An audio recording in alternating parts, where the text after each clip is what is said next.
اور آپ نے بیٹی کا مقام بیان کیا۔ حضور نے فرمایا اللہ نے جسے 3 بیٹیاں دی یا 3 بہنیں دی، اس بندے نے اس کی شادی بھی کروائی، شادی کے بعد ان کے سر پہ ہاتھ رکھا۔ حضور نے فرمایا میں محمد عربی سے جنت الفردوس کی ضمانت دیتا ہوں۔ ایک صحابی کھڑے ہوئے کہنے لگے یا رسول اللہ جس کی 2 بیٹیاں ہوں 3 نہ ہوں تو پھر؟ حضور نے فرمایا جس نے 2 بیٹیوں کی شادی کروائی، شادی کے بعد ان کے سر پہ ہاتھ رکھا، میں محمد عربی سے بھی جنت الفردوس کی ضمانت دیتا ہوں۔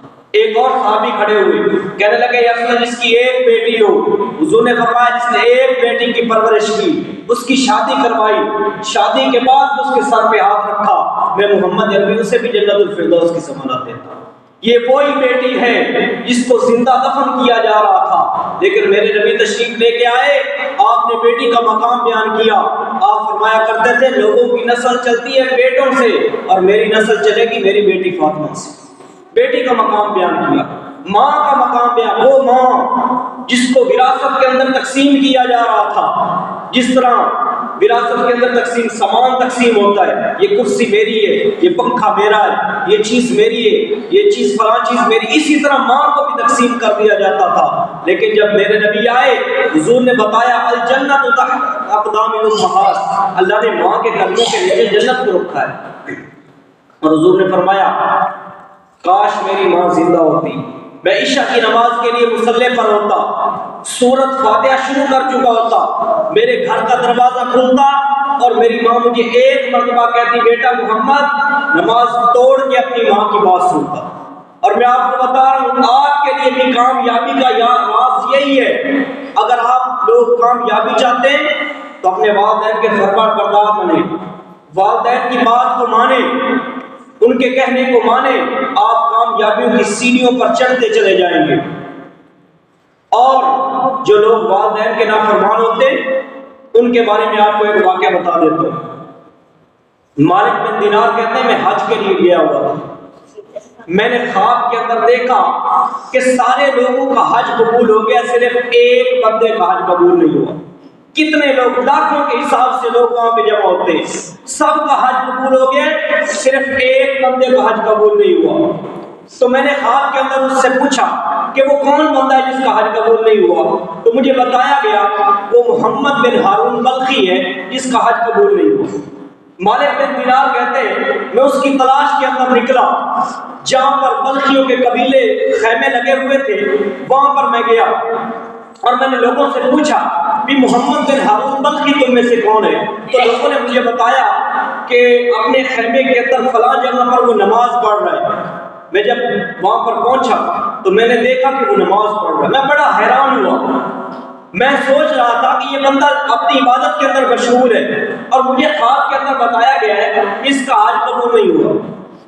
تو جب میں اس نے سلام پھیرا تو میں نے ابھی تک کچھ کہا نہیں تھا، وہ مجھ سے کہنے لگا مالک بن دینار کہتے ہیں میں اس کی بات سن کے حیران رہ گیا کہ اس کو کیسے پتہ چل گیا میرے نام کا۔ بن ہارون بلخی کہنے لگے آپ مجھے یہی بتانے کے لیے آئے ہوں میرا حج قبول نہیں ہوا۔ مالک بن دینار کہتے ہیں یہ بات سن کے میں اور حیران رہ گیا کہ اسے کیسے پتہ چل گیا۔ تو مالک بن دینار کہتے ہیں میں نے اس سے کہا کہ میں نے خواب کے اندر دیکھا کہ سب کا حج قبول ہو گیا، صرف 1 تیرا نہیں ہوا، کیا بات ہے؟ اس نے کہا جی چھوڑے، ہر دفعہ یہی معاملہ ہوتا ہے، 24 سال ہو گئے مجھے حج کرتے ہوئے، ہر دفعہ کوئی نہ کوئی اللہ کا بندہ آ کے مجھے کہتا ہے کہ تیرا حج قبول نہیں ہوا۔ تو مالک بن دینار کہتے ہیں کہ مجھے بتا معاملہ کیا ہے۔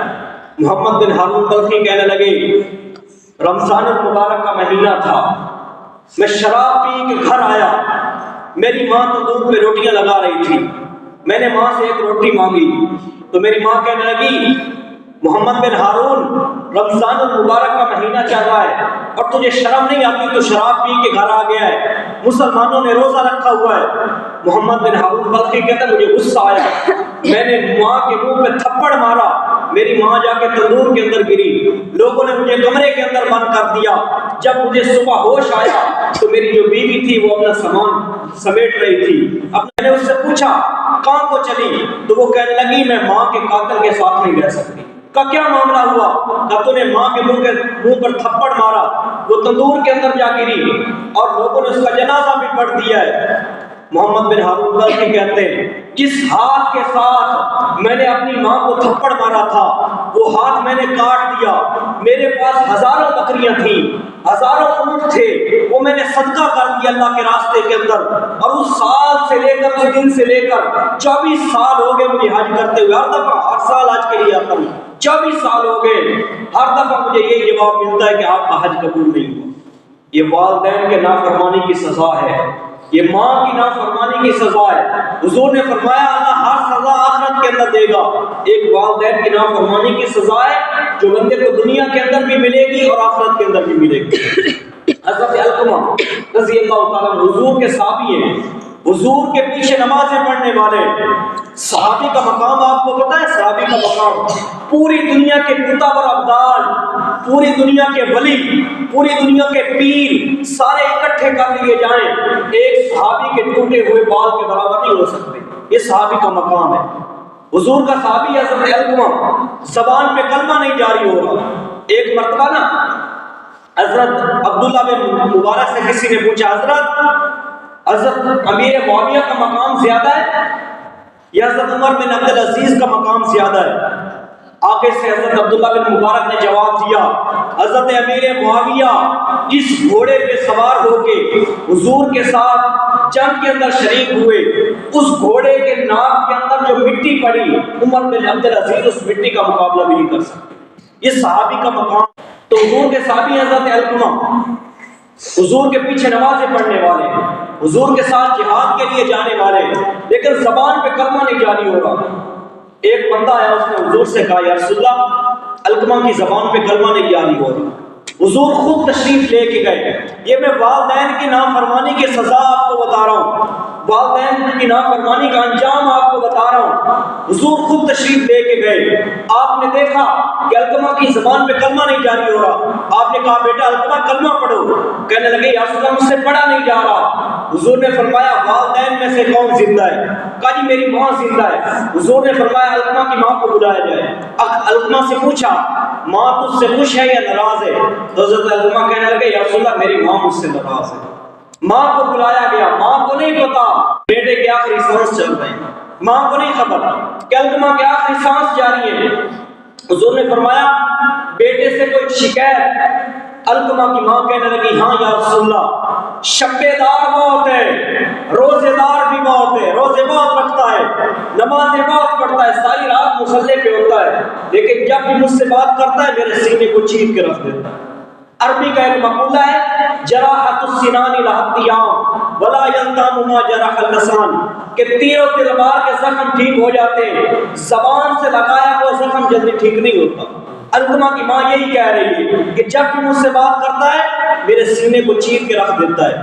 حضور نے فرمایا علقمہ کی ماں علقمہ کو معاف کر دے۔ کہنے لگی یا رسول اللہ معاف نہیں کر سکتی، معاف نہیں کر سکتی۔ حضور نے فرمایا تیرے بیٹے کے آخری سانس چل رہے ہیں۔ حضور نے فرمایا بلال علقمہ کو بلاؤ اور اسے آگ لگا دو۔ مسلمان کی عزت بہت ہے، یہ حضور علیہ السلام نے صرف علقمہ کی ماں کو سنانے کے لیے کہا تھا کہ بیٹے کو معاف کر دے، ورنہ مسلمان کی عزت بہت زیادہ ہے، مسلمان کی عظمت بہت زیادہ ہے۔ آپ نے کعبہ کو یہ مخاطب کر کے کہا ہے کعبہ تیری عزت بہت ہے، تیری عظمت بہت ہے، لیکن یاد رکھ ایک مسلمان کی عزت تجھ سے بھی زیادہ ہے، ایک مسلمان کی عظمت تجھ سے بھی زیادہ ہے۔ تو آگے سے علقمہ کی ماں کہنے لگی یا رسول اللہ اپنے بیٹے کو آگ کے اندر جاتا ہوا نہیں دیکھ سکتی۔ حضور نے فرمایا اے علقمہ کی ماں اگر تو اسے یہاں پہ معاف نہیں کرے گی اللہ تعالیٰ آگ کے اندر جہنم کے اندر اسے جلائے گا۔ علقمہ کی ماں نے جب یہ الفاظ سنے فوراً معاف کر دیا۔ ادھر معاف کرنا ہی تھا کہ علقمہ کی زبان پہ کلمہ جاری ہو۔ تو والدین کی نافرمانی کی سزا بہت سخت ہے، والدین کی نافرمانی سے بچنا، اور والدین کی خدمت کے اندر اللہ تعالیٰ نے انعام بھی بہت رکھا ہے۔ آپ صبح سویرے اٹھو صرف والدین کی زیارت کر لو، نہ ان کے پاؤں دباؤ نہ ہاتھ دباؤ، نہ ان کی خدمت کرو نہ مالش کرو، کچھ بھی نہ کرو، صرف ان کی زیارت کر لو، ایک محبت بھری نگاہ سے ان کو دیکھ لو، اللہ تعالیٰ ایک حج اور ایک عمرے کا مقبول حج اور عمرے کا ثواب عطا فرما دو۔ یہ والدین کے صرف زیارت کرنے کا انعام ہے، زیارت کرنے کا انعام۔ حضرت اویس کرنی ساری زندگی حضور کی زیارت نہیں کر سکے، ساری زندگی حضور یمن کی طرف منہ کر دیتے اور فرمایا کرتے تھے مجھے میرے یار اویس کی خوشبو آ رہی ہے۔ تو صحابہ کرام نے عرض کی یا رسول اللہ کیسا آپ کا یار ہے جو آپ سے ملنے کے لیے نہیں آیا؟ حضور نے فرمایا ماں کی خدمت کے اندر مشغول ہے، اور ماں اس نے ایسی خدمت کی ہے کہ جب بھی ہاتھ اٹھاتا ہے اللہ اس کے ہاتھ خالی موڑتا ہی نہیں، ایسی ماں کی خدمت کی اس نے۔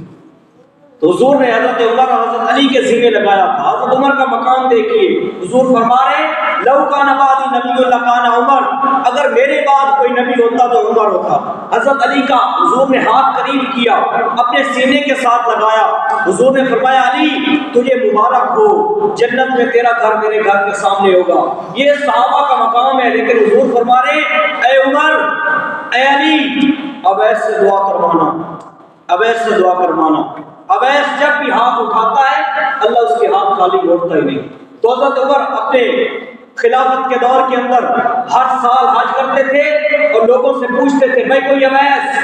کوئی نہیں، کوئی اویس کوئی نہیں۔ ایک مرتبہ حضرت عمر نے کہا شام والے سارے کھڑے ہو جاؤ، شام والے کھڑے ہو گئے۔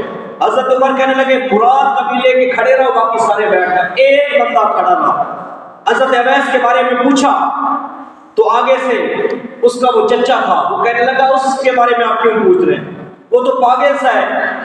تو آگے سے حضرت عمر کہنے لگے پاگل وہ نہیں، پاگل تو ہے۔ کدھر ہے؟ کہیں اونٹ چرا رہا ہے چراگاہ کے اندر۔ حضرت عمر نے حضرت علی کا ہاتھ پکڑا، دوڑ لگائی، جب وہاں پہ جا کے دیکھا حضرت اویس نماز پڑھ رہے اور اونٹ جو ان کے وہ خود بخود چل رہے تھے۔ حضرت اویس نے محسوس کیا کچھ لوگ آ گئے، سلام پھیر دیا، اور حضرت علی نے کہا یہ امیر المومنین عمر بن خطاب ہیں۔ تو آگے سے حضرت عمر کہنے لگے اے اویس ہمارے لیے دعا کرو۔ حضرت میں آپ کے لیے دعا کروں؟ کہاں اپنی طرف سے نہیں کہہ رہا، مجھے میرے نبی بتا کے گئے تھے، میرے نبی کی یہ وصیت تھی کہ اویس سے دعا کروانا۔ اویس جب بھی ہاتھ اٹھاتا ہے اللہ اس کے ہاتھ خالی موڑتا ہی نہیں، کیوں؟ اس نے اپنی ماں کی خدمت ایسی کی۔ حضور نے فرمایا سارے لوگ جنت کو جائیں گے، اویس کرنی بھی جائے گا، اویس کرنی کو جنت کے دروازے پر روک لیا جائے گا۔ حضرت اویس کرنی بڑے پریشان ہوں گے اور سوچیں گے کہ سارے لوگ جنت کے اندر جا رہے ہیں، مجھے دروازے پر روک لیا گیا۔ تو اللہ تعالیٰ فرمائیں گے اویس پیچھے دیکھو جہنمیوں کی صفیں کھڑی ہوئی ہیں، آج جدھر جدھر تیری انگلی کا اشارہ جاتا گیا سب کو معاف کر کے جنت کے اندر بھیج دوں۔ یہ والدین کی خدمت کا صلہ ہے، والدین کی خدمت کیا کریں۔ اگر کامیابی چاہتے ہیں اولاد جتنے بڑے عہدے پر والدین کے لیے وہی ببلو رہتا ہے، وہی منا، جس طرح والدین بیٹے کو بچپن کے اندر پیار سے بلاتے ہیں، بڑے ہو کر بھی بیٹے والدین کے لیے چھوٹے ہی رہتے ہیں۔ تو خدا را والدین کی خدمت کریں۔ میرے نبی سے پوچھا گیا یا رسول اللہ قیامت کب آئے گی؟ حضور سے پوچھا گیا قیامت کب آئے گی؟ آپ نے فرمایا جب اولاد والدین کی نافرمان ہو جائے گی اس وقت قیامت آ جائے گی۔ بیٹیاں تک جب ماں کو گالیاں دے گی اس وقت قیامت آ جائے گی۔ تو قیامت کو والدین کی نافرمانی کے ساتھ جوڑا گیا ہے۔ تو آج دیکھ رہے ہیں کتنی اولاد ہے جو والدین کی فرما بردار ہے۔ خدا را والدین کا مقام پہچانے۔ جب یہ لوگ چلے جاتے ہیں اس وقت احساس ہوتا ہے کہ کتنی بڑی نعمت تھی۔ جب لوگ آنکھیں دیکھتے نا، آنکھیں اٹھا کے دیکھتے ہیں اس وقت بیٹے کو احساس ہوتا ہے کہ میری باپ کتنی بڑی نعمت تھی، باپ کی ذات کتنی بڑی نعمت تھی۔ ماں کے ساتھ جب گھر ویران ہو جاتے ہیں، گھر کے اندر ماں دکھائی نہیں دیتی، اس وقت بیٹے کو احساس ہوتا ہے کہ ماں کتنی بڑی نعمت تھی، جو ساری رات میرا انتظار کرتی تھی، دروازے کھولنے کا انتظار کرتی تھی۔ بیٹا رات کو 12 بجے گھر آیا، ماں کو نیند نہیں آ رہی، کبھی یوں کروٹ بدلتی کبھی یوں کروٹ بدلتی کہ بیٹا گھر نہیں آیا، رات بھر جاگتی رہتی۔ جب بیٹا آتا ہے گھر ماں کو تب سکون آتا ہے کہ میرا بیٹا گھر آ گیا، اب کوئی پوچھنے والا نہیں ہے، اب ماں نہیں کوئی پوچھنے والا نہیں ہے، کوئی انتظار کرنے والا نہیں ہے۔ اس وقت احساس ہوتا ہے کہ ماں کتنی بڑی نعمت تھی۔ تو خدا را والدین کی قدر کریں، ان کی خدمت کریں۔ اگر دنیا کے اندر آخرت کے اندر کامیابیاں چاہتے ہیں تو والدین کی خدمت کیا کریں۔ اللہ رب العزت سے دعا ہے کہ اللہ تعالی ہمیں ان باتوں پر عمل کرنے کی توفیق عطا فرمائے۔